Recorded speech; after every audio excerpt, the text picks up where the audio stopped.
మాకు తెలుసు రేవంత్ రెడ్డి 3 రోజుల కిందనే ఈ స్క్రిప్ట్ వేసి పోయిండు. ఆయన వరుసగా నోటీసులు ఇవ్వాలని, ఆయన స్విట్జర్లాండ్ లో, ఆయన అమెరికాలో తిరిగొచ్చేదాకా ఈ సినిమా నడపాలి, ఈ నోటీసులు ఇవ్వాలి, వరుసగా నోటీసులు ఇవ్వాలి, రాజకీయాలు ఆయన ఉంటలేడు కనుక దీని చుట్టూ తిప్పాలి.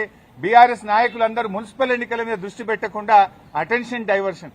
సంగారెడ్డిలో ఒక ఎమ్మెల్యే మొన్ననే చెప్పిండు, మేము ఉమ్మడి మెదక్ జిల్లాలో కష్టపడి పనిచేస్తే ఒక ఆయన చెప్పిండు మొన్ననే, ఇక నేను మళ్ళా పోటీ చెయ్యా, ఇక నేను మళ్ళా ఓటు అడగా అని మా దెబ్బ కొడితే మొన్న ఒక నాయకుడు చెప్పిండు. రేపు కూడా నువ్వు ఎన్ని డ్రామాలు చేసినా ఖచ్చితంగా మెజారిటీ మున్సిపాలిటీలు గెలుస్తాం, ప్రజలతో ఉంటాం, ప్రజల చేత నీకు తప్పకుండా ప్రజలే నీకు బుద్ధి చెప్తారు.